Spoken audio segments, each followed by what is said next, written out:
You're listening to the Sisters-in-Laws podcast, a faith-based podcast that spotlights Black women who replace silence with storytelling around pregnancy and infant loss and infertility.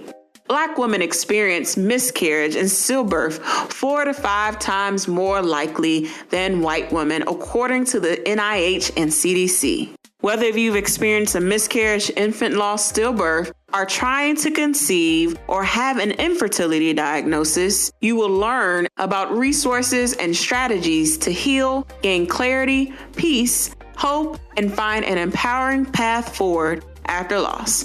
I'm your host, Erica M. McAfee, and you will hear me interview sisters-in-laws who have healed from such a painful and traumatic experience by sharing their testimonies and stories to inspire and help others turn their pain into their purpose.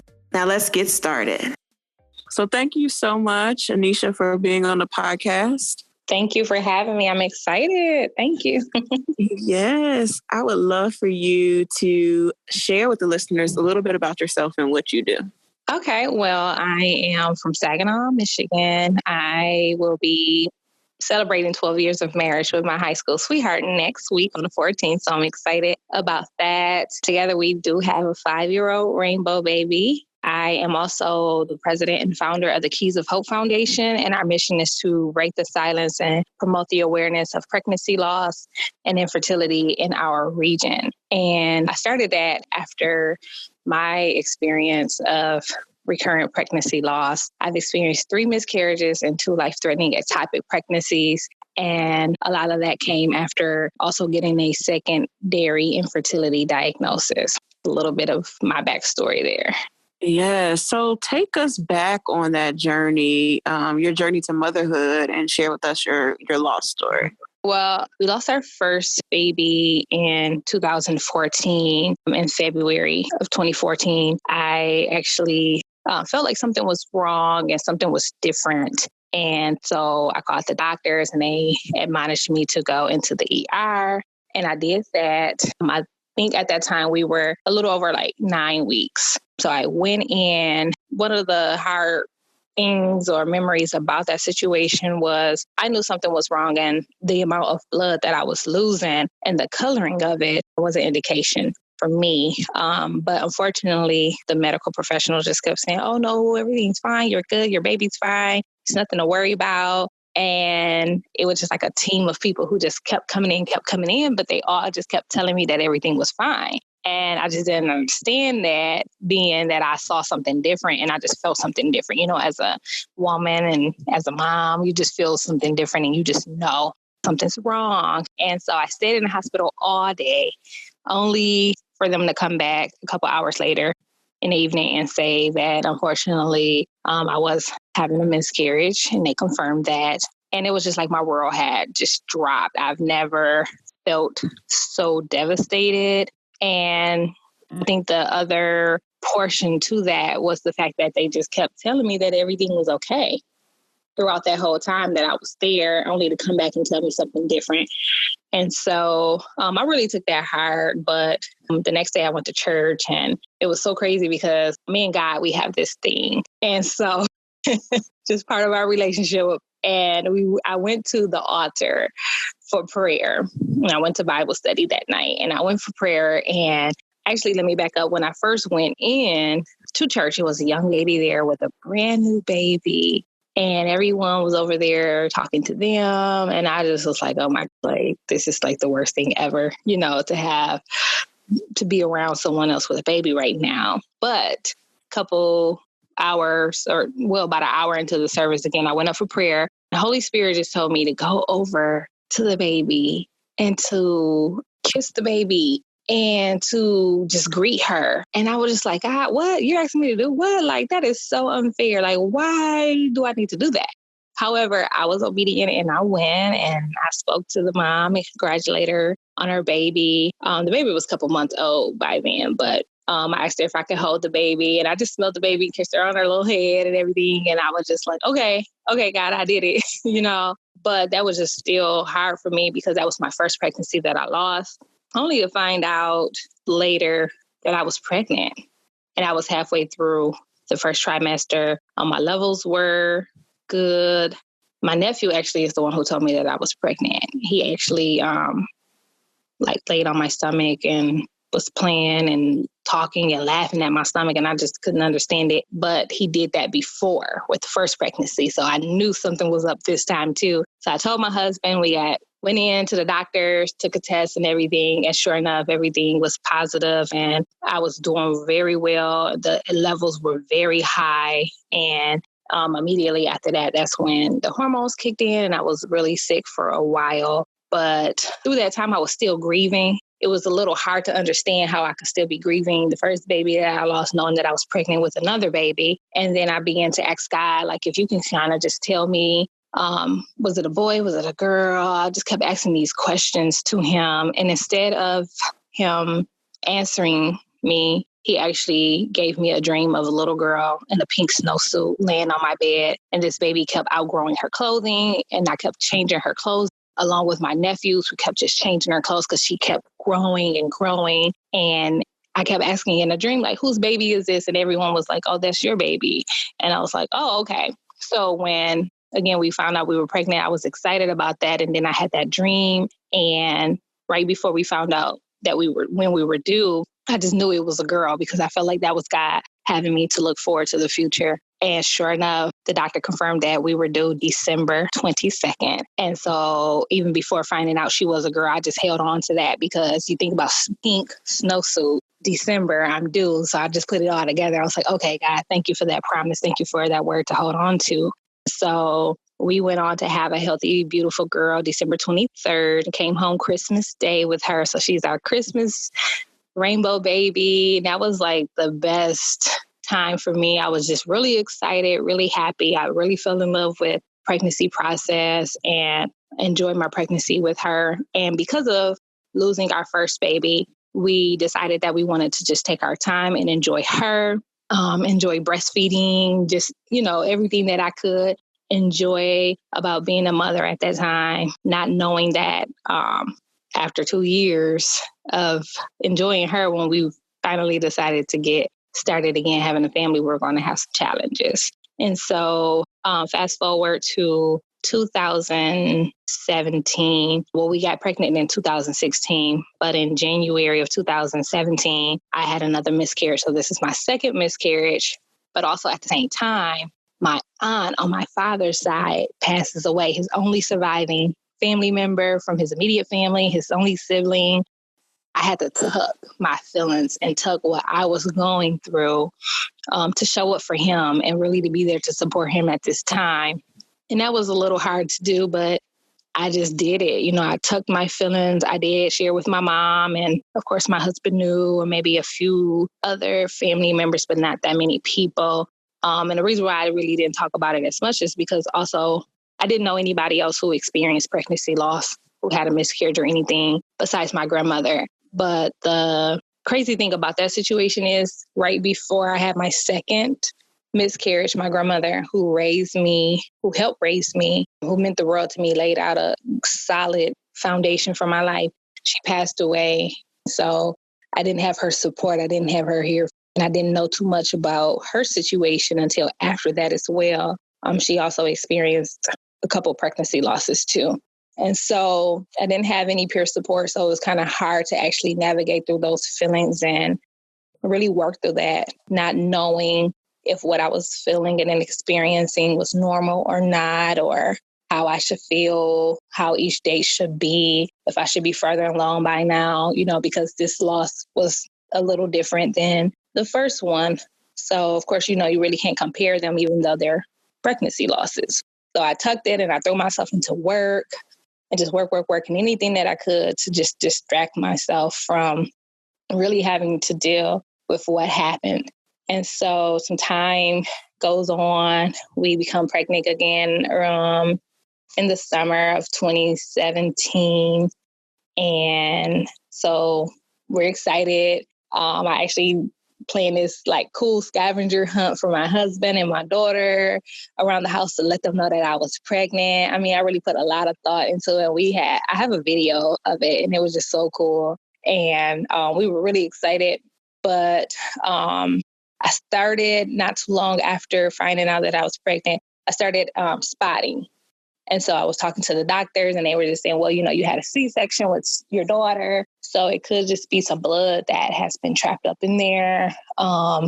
Don't worry about it. As long as it's not, that bright red color, you should be fine. But I mean, when you have experienced loss twice already during the pregnancy, you're a little bit more on pins and needles. And I sure was. I was on pins and needles and I was anxious and nervous. So I just prayed.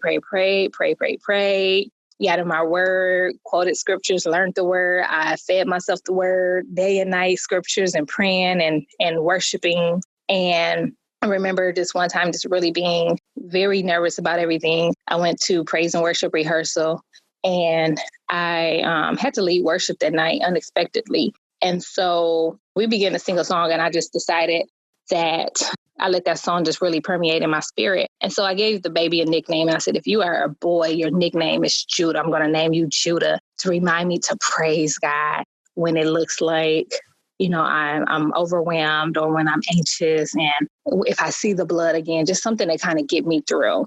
And so I did that for a couple months. But then on November 1st, 2017, the color was no longer brown. It was actually bright red. And I just really felt something was different, even in my body. And I told my husband in that morning, it was like 3 or 4 in the morning. And I just looked at him, he looked at me, and we just both started crying because we just couldn't fathom actually being back here again. It's like, no, God, like I did everything the church, teaches you to do, to stand on the word, to pray, praise God, and to just really have that faith. And I did that, but I can't be losing. This can't happen again. I can't be going through this again. I'm fighting a good fight. And so sure enough, we got up hours later, went into the doctors, and he did confirm that it was actually an ectopic pregnancy. Not really knowing too much about an ectopic, he actually ended up, telling us a little bit more about that at the time, but also letting me know that it was very life-threatening, especially with how far along I was at the time and the growth of the baby, and that the baby actually could not live inside my tubes. So my only option at that time was to receive methotrexate, which is another form of like chemotherapy. It's a drug that they administer through a shot. And so we left there and went to a different hospital. And that really opened my eyes to the inequalities that Black women experience, because the lady came into the room to administer the shot, and there I am, still fully clothed, fully dressed. She barely wanted to explain to me exactly what she was going to do, but I just persisted and asked questions because I just want to know, and I know how to, speak up for myself and ask those questions, advocate for myself. And so my husband and I asked her, many questions as we could, but she still kind of just gave me just the basic information that is just a drug and this is just what you use for an ectopic, whatever. And so she's like dressed as if she's going into nuclear war, like suited up from head to toe. And so I'm looking at her like, well, wait a minute, I still have on all of my clothing. Like, do you have a gown? Do you have anything that you can give me? And she's like, oh no, you don't need any of that. You'll be fine. And so my husband has to hold me up so she can administer the shot. And she begins to administer the shot, and all of a sudden, just all the amniotic fluid and everything and blood just started to flow down. And so I felt it, and I just said, okay, wait a minute, this is a little weird to me. Should I be like urinating on myself? I feel like some fluid rushing down my legs. And she was like, you should be fine. I don't know what that is. Or no, just remain calm. Everything's fine. And so she continues on with the first shot, and she has to give me another shot. And so again, now it's just flowing like a faucet, just leaky faucet, just flowing. And so I'm soaked. I still have on my pants. Luckily, they were dark jeans, socks, tennis shoes, everything. And I'm just standing there looking like, well, okay, well, if you're suited and booted and ready to go, then why didn't you give me a gown or, a Depends diaper or something? Like nothing. Like she gave me nothing. And that was devastating for me because I just really just didn't understand how now, on top of knowing that this is my third loss, that this was also life-threatening to me. But then the medicine that you gave me was like a form of chemotherapy. And now I have to go home wet, soaking wet. And I'm just like, okay, well, would you have done this to like a white woman? You know, if it was her, like, would you have given her a gown? Would you have made sure you took extra precautions with her? Would you have thoroughly explained the process with her? It just really opened my eyes to see that there was something there that wasn't right. And I really felt that tension in my spirit. And so I went home, did the best I could as far as trying to get through the loss. But then that's when I learned that, you know, I can't get through this loss. I'm going to have to take each day as it comes. And during that time, because of what happened, I really lost my faith because I feel like, okay, God, I stood on the word. I'm a tither. I give. I serve. I'm in leadership positions at church. I do everything that, you know, they say do. I pray. We stood on the word. We pray 1,000,000 times a day. I praised. I ushered in your presence. I did all that. I stayed before you. I stayed at your feet, and still I feel like I've lost again. Like, why? And I was really upset. And there'll be times I will wake up and knowing, like I said earlier, you know, I have a good relationship with God, a close relationship with him. And I just will wake up and not really pray like I used to. And I'll just say, okay, God, you already know what it is. You know everything already. You already know what my family needs. I don't even, you know, feel like praying. And that was just that. I kind of treated him like he was like a friend. But I'm kind of mad at you right now. But that's just really how it was. I was really upset. And I just couldn't understand how I did everything that they teach you to do when it comes to your faith. But I still feel like I lost.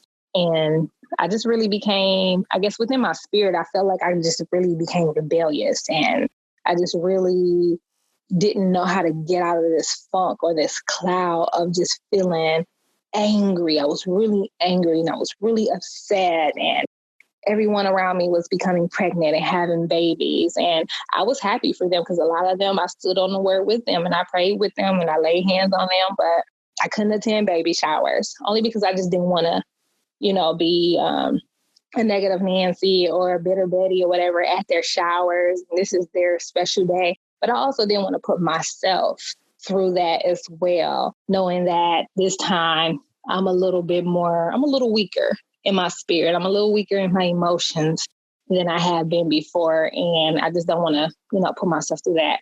And so a couple months goes on. During this time, I'm really struggling with my health because of the methotrexate. It broke down my immune system really bad. So I was sick a lot. I couldn't work. I could barely take care of my daughter at that time. My mother had to come over and really help me because if you had ectopic pregnancy, it's really painful. My mom, thank God for her, she was able to help us with my daughter, who was 2 at the time, taking her to school, picking her up and caring for her. And again, my immune system was weak, and so I was sick a lot, so I couldn't work. It's a month before my daughter's 3rd birthday, and I'm just really upset that, you know, I can't work, and I wanted to give her this party. And again, no peer support, no one to talk to about what I'm going through, what I'm feeling, what I'm experiencing. So I'm just really at a loss. I'm really just at a crossroads. I don't really know where to go. So from there, I started experiencing extreme anxiety, PTSD. I suffered from PTSD, nightmares and hallucination. Like, it was hell in my house because at night I would have, for a whole year, honestly, I had a dream, and it was the same exact dream every night for a whole year. And it was that people were breaking into my home, trying to separate me from my family. I would wake up in the middle of the night, just really panicking, really scared, thinking that every sound that I hear in our home, we have like real hardwood floors. So every sound I heard, I thought it was actually my dream, you know, manifesting or something. So I was so scared. I would wake my husband up and alert him and have him go check out the house every night and have him go check on my daughter because I couldn't even get up and take care of her if she would holler or cry over the monitors at night. I couldn't get up and take care of her because her screaming and crying was it sent the fight or flight feeling to me. So it was just like I froze in those moments because I didn't know what to do. And it's like I knew what to do, but mentally I was checked out. I couldn't help her at all. So my husband, thank God for him. My husband had to really endure a lot during that time with me. But that's how it was in our house for over a year, having that same nightmare and just really thinking that people are out to get me. It was just really weird. I've never been there before. Also at this time, God is like allowing other women who are pregnant to come to me and ask me for prayer. Why is it that you feel like I can minister to them and encourage them when right now I'm upset and I'm mad? I'm not a baby Christian. I know the word, but it's just like, I don't feel like digging it up to help somebody else. But they would call and I would pray for them. And I would get off the phone and I would cry and cry because I just couldn't understand how is it that I could pray for somebody else. And then the Holy Spirit had told me, I think it was like in February, that my brother and my sister was pregnant. And so I was like, okay, Holy Spirit, well, why are you revealing this to me? And sure enough, like 2 weeks later for Valentine's, they gave the family a box, and the box was their pregnancy announcement. And I opened it up on Valentine's Day. We're getting ready to go to dinner. I opened up the box, and it was the same exact announcement that we would have made 2 months prior to that. And I hurried up and closed the box. Thank God my daughter had just walked in the room. Otherwise, my husband was going to have to mop me up because I just was devastated. And I wasn't upset that they were pregnant. I was happy for them and excited for them. But at the same time, it's just like, it's another dagger to me, or I feel like I probably was taking a few steps forward with my healing. But then when I get these announcements or see somebody else pregnant, and now people who are close, I just really didn't know how to take it. And so from there, I actually had dealt with suicide ideation. I just didn't understand life anymore. I felt like, okay, I'm so deep into this loss and this grief, this pain, this devastation. I still don't have anybody to talk to about this. No one who will understand me. I don't know what to do. I just decided like, okay, well, if I need some aspirin sometime to help me fall asleep at night, instead of taking the recommended dose, I'll probably take 3 or 4 more, and whatever happened, happened. And it's not that I wanted to die. And I thank God for keeping me. God will keep you when you don't want to be kept. Listen, I thank God for that because I'm alive and I'm doing so much better now. And I can talk a little bit about that later on. But I just didn't want, I wanted the pain to end. Didn't want to die. I just wanted the pain to end. And I just did not know how to get it to end, how to get it to stop. And so a couple months just continues to go on. And now we're like 2018. I want to say in May, we're in May 2018. My husband and I, we find out we were pregnant again. Actually, I'm sorry, not May. In March, we find out we were pregnant. And this time I'm kind of just like, okay, I'm not going to get attached, or I don't know what to say. I don't know what to do. I'm just going to follow the doctor's orders and just do whatever they have me to do. Think maybe 6 weeks later is when we found out that it could possibly be another loss because our HCG levels were decreasing instead of actually going up the way they were supposed to. So that sent like an alarm to the doctors. And so I remember one of my friends, my close friends, her mother was killed. And so we went to the funeral to support them. And I ended up tucking what I was going through again because I'm there trying to show up for somebody else. And it was actually at the funeral, I went to the restroom, and that's when I'm unprepared, and I ended up having the bleeding, the heavy flow and everything during that time. So here it is, another situation where I'm tucking what I'm going through and what I'm experiencing. It's the 4th time now. So I'm kind of just like numb to the situation, but I'm kind of slowly coming back around to my faith, where my faith is concerned, and to really like start seeking God and trusting him a little bit more and paying a little bit more attention in church, because sometimes I will go to church and it's like, I hear what you're saying, but it's like, I don't know if I believe anything that you're saying right now, only because of the pain and everything that I had went through. Just really painful, very devastating to me. At that time, that was like May. We became pregnant like 2 months later. We got pregnant with our 6th child at that time. And this time I really kind of feel like, okay, I'm going to change my mindset about this loss. And I'm sorry, not this loss, this pregnancy. And I'm really just going to trust God and just build my faith back up for it. And however, right now, I feel like I'm a pro now. And I felt like I already know what the doctor's going to want. I have a standing appointment. So I'm not going to go get my HCG levels checked until the end of August. I'm going to wait, because by then I will be 2 weeks past the safe zone. And then that's when I'll call my doctor and let them know what's going on.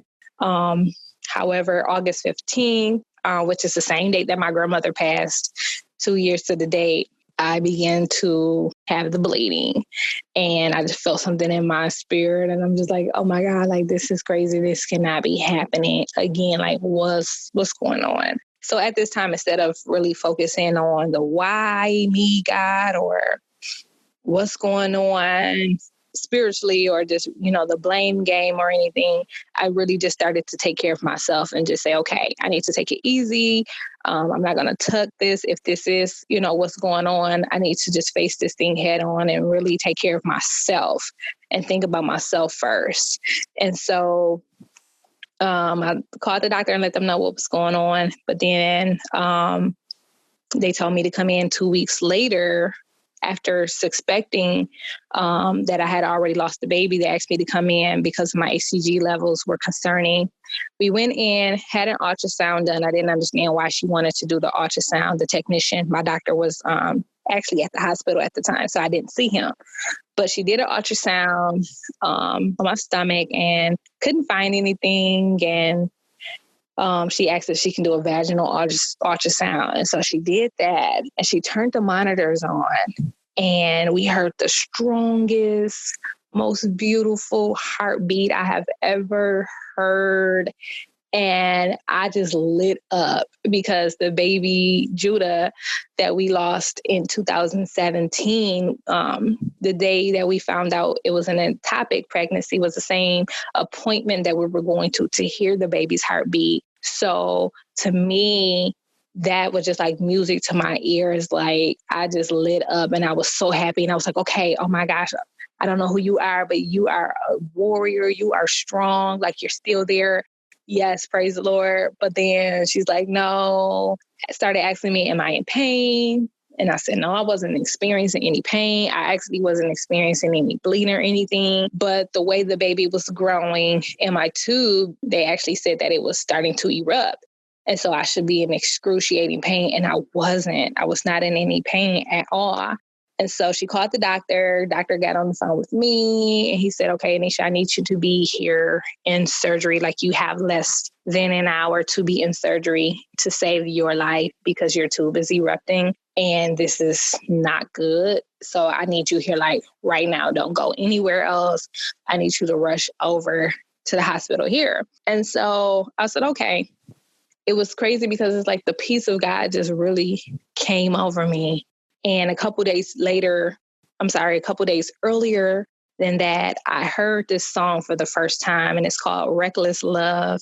And I never heard it before, but this guy, Tim Bowman Jr., I love him.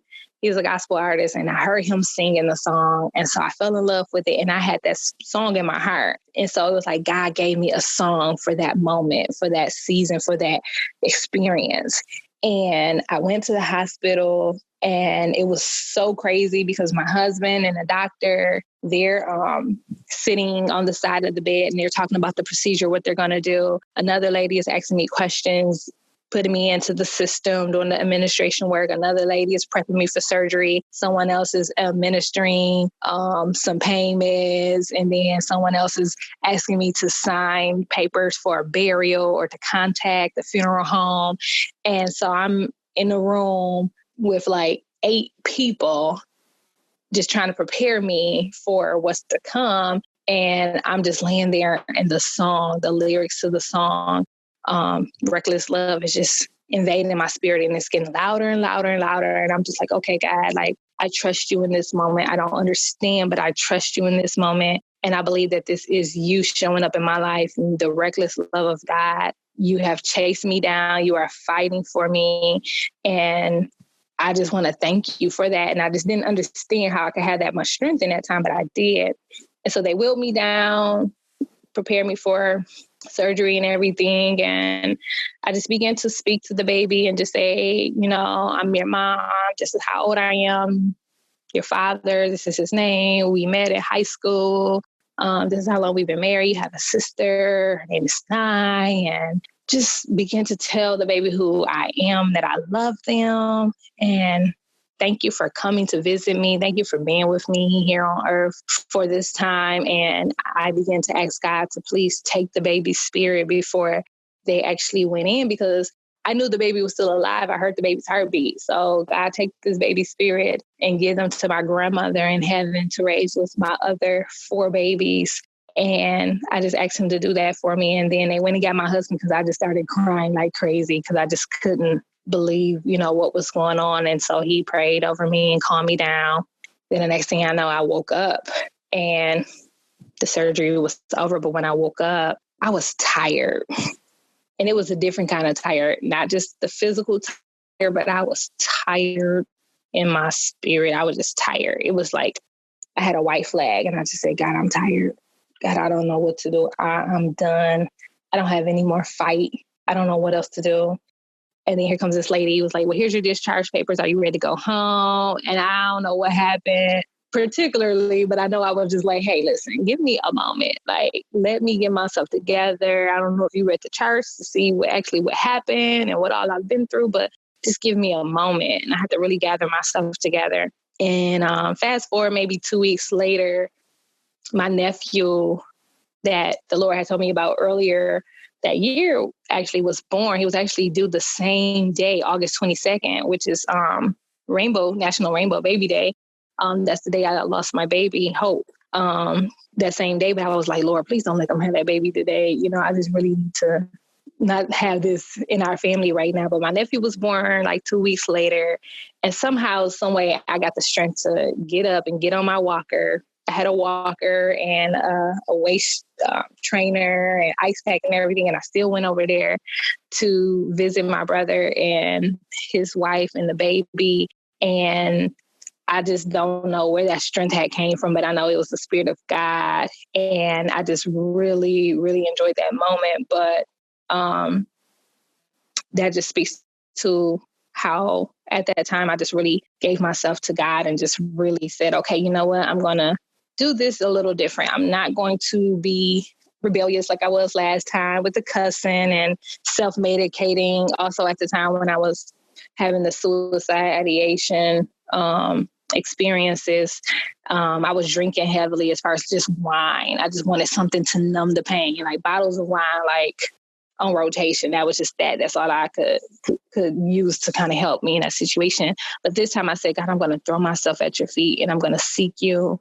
And I surrender all. I just give you everything. I don't understand. I don't know what's going on, but I trust you and I need a word from you.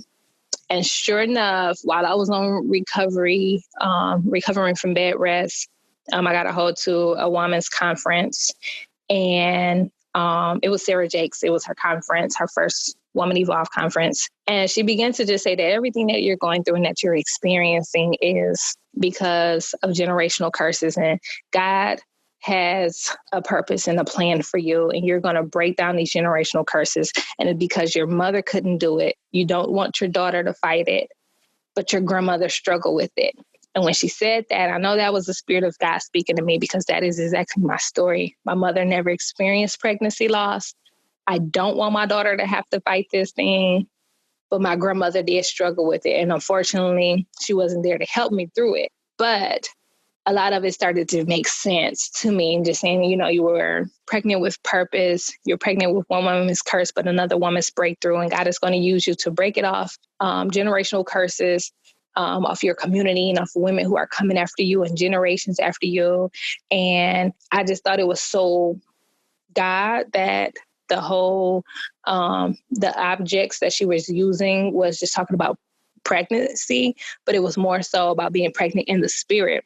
And so I just knew that God was speaking to me and was telling me that everything that I had experienced was not necessarily for me to have a dead end or anything like that, or to be done with, but I have purpose, and that there's something that he's going to do in me and through me because of what I went through, to birth it off of other women in my community and my family and generations to come. And I just said, okay, God, like Mary, if however it is, be it unto me according to your word.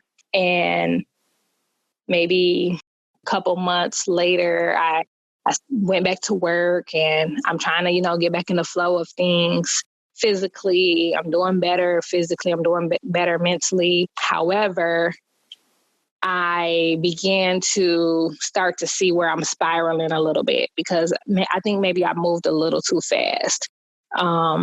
We went to, I did myself. I went to a fertility treatment specialist, and that was my second time going, but that time my husband didn't come with me.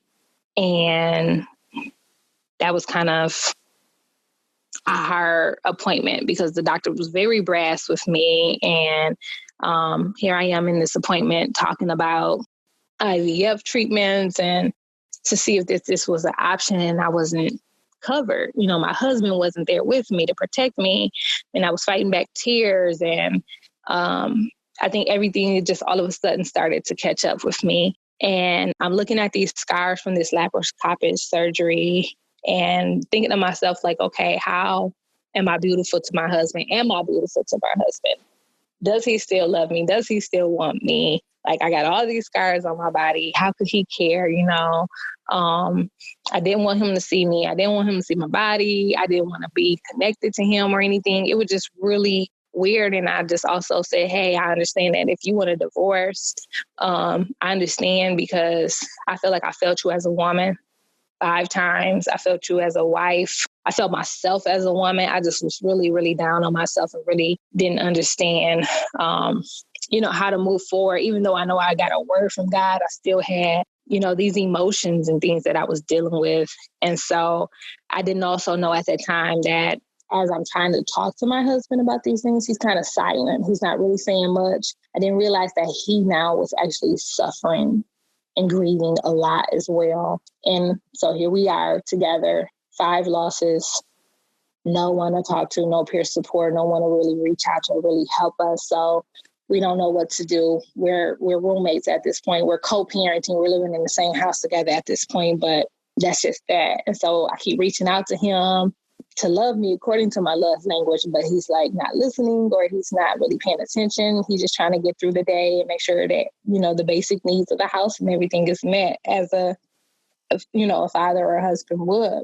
And so I'm working, and all of a sudden, I'm working with someone, and this gentleman, he just begins to show me some attention, or is listening to me and thinking that some of the things that I'm saying or what I'm saying and what I'm doing is catching his attention. And it's a little weird because it's like, okay, I've never had conversations with someone before.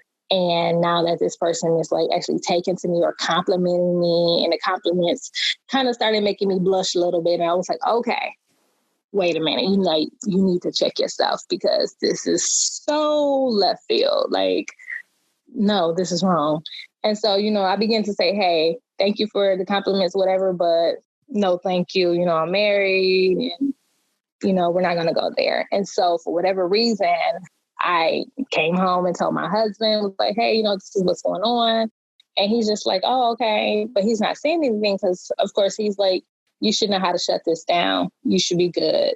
Don't worry about it. But it continues on, and it continues, and it's still uncomfortable. And I keep, coming back to my husband, telling him about it. And it was crazy because before it all started happening, I began to tell him, I went to him one day and I laid on him and I said, I need you to cover me, because I feel like I'm about to spiral out of control. I said, I don't know what it is, but I felt like a spiritual attack was coming on, but I didn't know how to say that because I'm vulnerable. I'm still trying to get over my 5th loss. It's only been about a month or so. And it's just a lot that's going on. So I really didn't know how to convey how I was feeling and what I was experiencing to him in a more direct way. And so, again, here's everything that's going on at work with this gentleman, and it just becomes like out of hand. And I'm like, okay, well, you know what? If he's not listening to me, maybe he don't want me no more. Maybe, he really don't care. I felt like I didn't have anything else to lose. So I was like, okay, well, you know what? This is exciting to me. This is different. I've never flirted back with anybody else before. I've never experienced this. So, okay, well, I got one foot in. So I might as well, flirt back, whatever. And it was just like, flirting is flirting, but it wasn't like I really wanted to do anything with him. I didn't really want to go there. I knew what was going on emotionally and that it was wrong and everything, but it's like I would come home and I'm just home to an empty house. Even though there's people here, it's like the only person who's bringing me any type of excitement or joy or peace or anything or connection is my daughter. But at that time, I'm still feeling like a horrible mom because I could barely take care of her in the past from all the losses and also this time. And so the flirting just continues to go on. And then I reached out to like one of my male cousins who was telling him what was going on. And he was like, okay, you need to talk to your husband about it and let him know what's going on. And so I did that and said, hey, we need to connect. I know it's been a couple months. But because, of course, after you lose a baby, you're not really concerned about being intimate or having sex or anything like that. So it was just like, okay, we need to like get together, like let's plan something and let's connect because I'm missing something from you. And there's a lot of temptations and stuff going on around me. And so I ended up telling my husband what was going on, and he finds out a little bit more about the situation. And thank God for the Holy Spirit, because Holy Spirit just gave him some wisdom on what it is that I needed to do, what I needed and what he needed to do to help me and what I was actually crying out for more so than just that attention. So we at that time began to just really seek God about repairing our marriage, and nothing happened ever between me and the gentleman or whatever, and I thank God for that. But it got to a point where it could have happened, and that really was a big blow in our marriage because nothing like that had ever happened. And so we were invited to like a friend's church to visit, and the Sunday that we went was like 2 weeks later after that had came out. Like I told my husband what was going on, and the pastor's sermon series was titled Unhappily Ever After. And so we were like, okay, God, like, yeah, you set this whole thing up. Like, we're here and you have a word for us. We believe it. And it was so good. It was exactly what we were both trying to say to each other, but just didn't know how to say it and what we were experiencing. And it was just so good that we just kept going back. We kept going back every week to finish out the sermon series, but everything about it was just so good. And we actually just decided to stay instead of, continuing on where we were at our current church. And so we really felt like God was moving us to a different place, kind of like an Abraham, when he began to speak to him afresh about his purpose and about what he had for him. He had to get him away from everybody that he was familiar with and where he was comfortable at, so he can speak to him and tell him who he called him to be and who he says he is and what he's going to do through him and for his generation. And so I feel like I had an Abraham moment because it was at that moment when we separated from what was familiar and got fresh eyes and fresh ears to hear God. A couple months later, that's when I began to hear from God about a self-care routine for me, how to nurse myself back to health, because I just know it was so much going on. Okay, I don't have any peer support. There's no resources in my community, so no one's going to help me. I don't have anybody to talk to. No one in my family has experienced pregnancy loss, so I'm going to have to trust God and seek him and listen to him about how to get myself back together again, mentally, emotionally, physically. And so a lot of things that I started to do then was journaling. And journaling really helped me just dump my feelings and my thoughts out. I also began to get into aromatherapy a lot and using the diffusers. I also bought myself flowers because I just was like, I wanted something beautiful and something different and just wanted to treat myself. I didn't want to have to wait for my husband to buy me flowers. I can go to the Kroger and get like the $5 manettes. And so I did that every week. I bought myself flowers. I did something for myself. And because of the methotrexate that broke down my immune system, a lot of products I couldn't use any longer.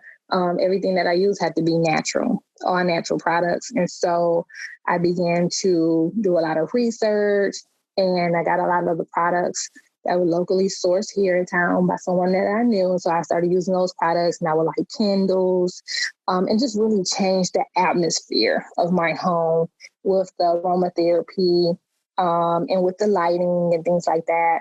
I would also treat myself like once a month to one of my favorite boutiques in town and just bought myself something, even if it was $10 that I spent.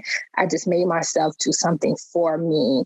And I did a lot of coloring and crossword puzzles when I felt overwhelmed, when I felt anxious, or right before bed. So I won't think about, having another nightmare. I would get the crossword or word search books and really just feed my brain, but also to kind of just focus in on something to lessen the anxiety that I will feel right before going to sleep. And that really helped.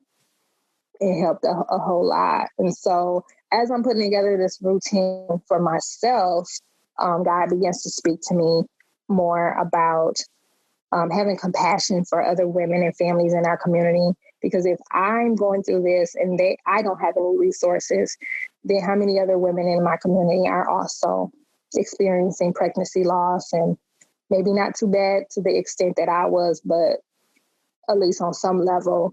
What about those women? Who's looking out for them? Who's supporting them? Do they know what to do? Do they have anybody to talk to? How are they nursing themselves back to health? Where are they at in their faith and their friendships? Because when I was going through my losses, I did have some friends who actually didn't know how to show up for me. And I walked away from some friendships because I saw who was really for me and who wasn't. And two of my closest friends, they lived out of state at the time, but they would show up, they would fly home and just get me out the house and come see me. They would call, they would text, but they called more than texting. They were very personable. And a lot of the conversations was not necessarily about me. It was just, hey, let's just talk. I want to hear from you. I just want to know what's going on.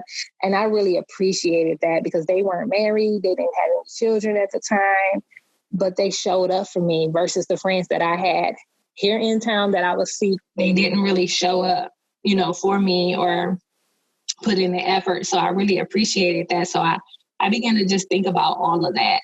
And I came across a post on Instagram for a infertility walk of hope. And so I just began to ask God, like, why doesn't something like that exist here in my community? If it was here, then I would go, but it's in Florida, I'm not going to be able to attend that. But I just kept going back to that post. I was drawn to it. And the last time I had went to it, I proposed the question again to God and asked why something like this didn't exist. There's walks for all kind of other diseases. Why not one for infertility here in my, community? And he said, well, it has yet to exist because you have yet to create it. And I was like, oh, okay. Okay. What does that mean? And then that's when he just really started downloading keys of hope into my heart and the mission to promote the awareness of pregnancy loss and infertility and to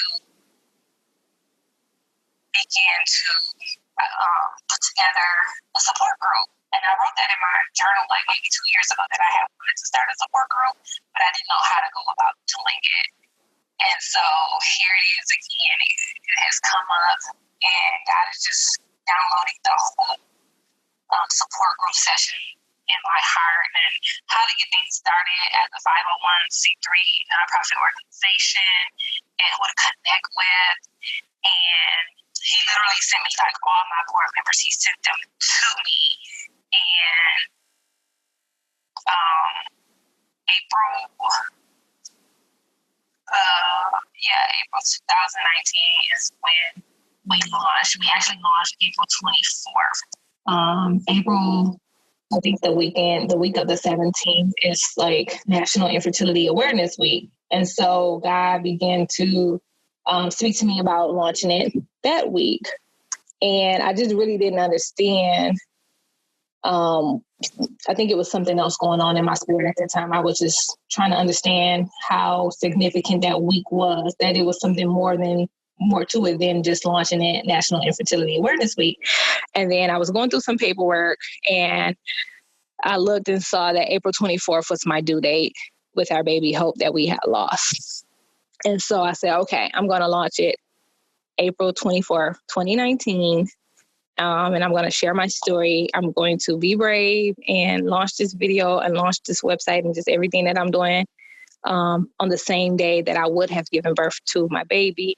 Instead, I didn't give birth to a baby. I gave birth to purpose. And it has just been mind-blowing, the things that God has done through every cohort, every session, every person that's come through our support group, the outpouring of love from the community, and just so many women that have reached out to my husband and I, and the couples who reached out to us for support since we launched that. And so that word that I got back in 2018 about breaking the generational curses and standing up for other women and being there for them, being pregnant with another woman's breakthrough and purpose really came into manifestation right after that. So now I'm just doing Keys of Hope and focusing on that. And then also now adding birth and bereavement doula services to Keys of Hope, because a lot of the women who come through our sessions will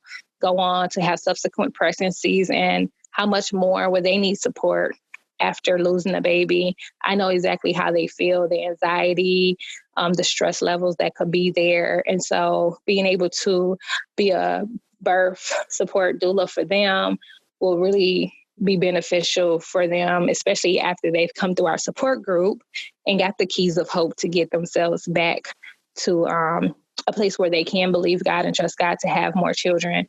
Then me also offering that service for them will just be another level of benefit for them and just another hope step for them in their life as well. So that's a little bit of, or all of my story pretty much. Man, Anesha, oh my goodness. You took us on a journey and a ride, and you're sharing your story. And I'm so grateful that we connected through Instagram, and you were a part of the first cohort for the Sisters in Loss Birth and Bereavement program. And I'm so thankful that you were able to take that and now be able to offer those services to your community and be certified. Yes, Lord. Get you certified. Yes. I would love for you to share about just this transition that you've done. I mean, really, you have gone from, several losses, going through infertility, and now being able to turn your pain into purpose. What does that feel like? And really, how does that work? For a lot of our listeners, as you know, we go through this and we really don't know what to do with this, right? So can you share with the listeners just how you have really turned your pain into purpose now in becoming a doula? Yes, well, actually, before I even began to experience the recurrent pregnancy losses, after I had my daughter, a lot of women, Black women in particular, they will reach out to me and ask me for support during pregnancy. We were pregnant at the same time. They would ask me for support during the pregnancy. So whatever I learned through my birthing education and just the fact that I do a lot of research, and I did when I was pregnant and even through the losses. So anything that I learned, any articles, any videos or webinars, anything I came across, I shared with them, and I would call them and we would have discussions about it. And I would admonish them to write certain things down and how to advocate for themselves and speak up for themselves when they go in to have their babies. And then even after having my daughter, I breastfed her, and that was just like the most amazing experience for me. And I loved it so much. And so I'm such an advocate for breastfeeding and Black moms breastfeeding. And a couple young ladies, again, reached out and was just like, I'm breastfeeding my baby, but I feel like I want to give up. But I was like, no, don't give up. This is what we're going to do. So I would put together a little plan for them and have like weekly check-ins or daily texts. And so I pretty much provided them with that birth support and some postpartum support and some tips on lactation support. Not certified, but I still, provided them with that support. And so when I saw that you were offering the training, I just really actually God sent me down because I saw the email so many times, but I thought about the fact that I didn't live in the same state. And I thought it was more of an in-person thing, especially during the stay-at-home orders, COVID-19 going on. And I just didn't understand how that would work in my schedule and if I could do that or not. And then Holy Spirit sat me down, I think like 2 days before the due date, and really had me look at the email, and I began to read it. And he just really started aligning a little bit more. Earlier this year, he began to speak to me about Black maternal health and wellness. And as I shared with you, some of the inequalities that I've experienced being in the hospital and with medical professionals, how important it is for someone to speak up and to advocate for Black maternal health. And so I participated very heavily in Black Maternal Health Week in April. And then again, I'm just doing a little bit more research and more research. And then when I read the email about your training, and Holy Spirit sat me down, was like, okay, you need to like pay attention to this. And I shared it with my husband. We talked about it, but I really feel like it was God pulling me to do it, and that it was all coming together of how he wants me to introduce this into the community and begin to speak to the young women in our community and the Black women to come together and create a wellness team and to actually start doing it under Keys of Hope. And so he actually just reminded me, I had totally forgot about it, how I did offer all of that support to those young women over the past 5 years. I just took it as me just being nice and doing something for them because they reached out to me to do it, and I had the resources and the heart to do it. But he just began to show me how it was a full circle moment, that he's restoring me back to that same position, but this time to do it with the certification and also to add to our mission the importance of Black maternal health and maternal health overall. And just being able to offer these doula services to these women, because I honestly do not know of any Black women doulas in my city where I'm from. If there are some, I don't know anything about them, but I'm very involved in my community with several organizations, my sorority, Sigma Gamma Rho, with Junior League, and a couple other things heavily involved in my church. So I know a lot of women in leadership and many connections, and I've never come across any woman, or especially a Black woman, who's a doula. And so I know that this is so needed. I look at the websites a lot for funeral homes, and there's a lot, at least like 3 babies that pass away every month, Black babies, Black infants who are dying. And so we're trying to connect with these mothers, and a lot of them are young mothers.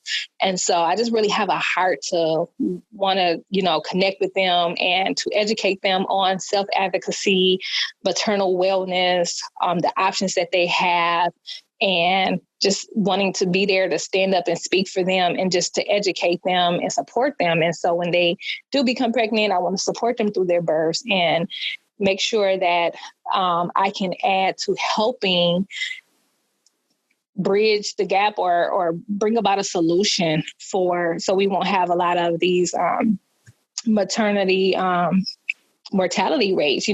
Black women, they die at 3 to 4 times more than an educated Black woman dies at 3 to 4 times more than an uneducated white person. But we know that it's all down to, the systemic racism and everything. And so I know what I went through in the hospital is just with the pregnancy loss. So what about those women who are uneducated and the women who come from a different socioeconomic background than I do? Even though I have a degree and my husband and I have very good, thriving careers and businesses, and we're continuing on our education. Not everyone is in that same boat, but even those are the women who are dying at that rate, the 3 to 4 times more. So I just really want to use these services to be able to just give back to my community in whichever way that I can. And I know that adding this already to the bereavement part of what we do with Keys of Hope, with the women who come through, who's experienced their pregnancy loss, just being able to be there for them and help them when they go on and have their babies, I know that it will just be even more beneficial. So were there any tools or resources, books, things that you use to help you throughout your recurrent losses that you can share with the listeners? I don't remember exactly like one book or anything in particular. Like I said, a lot of things that I did was more so just creating a self-care routine, more practical things that helped me a little bit better. So the aromatherapy, the flowers, journaling, just writing down my experiences. I just needed to talk to someone. I did talk to a counselor once, and she was a Black lady. And when I told her, what church I went to, she just jumped real churchy on me. And so I'm sitting there in the counseling session and I'm just looking like, sis, like, I'm not here for church because I could have went to my pastor. I need some practical advice. I need to know how to live again, because right now I'm not living. I'm scared. I'm hallucinating. I'm losing my mind at night. I'm having nightmares. I just need something to help me. And it just never really struck me to actually get any books or anything like that to read upon.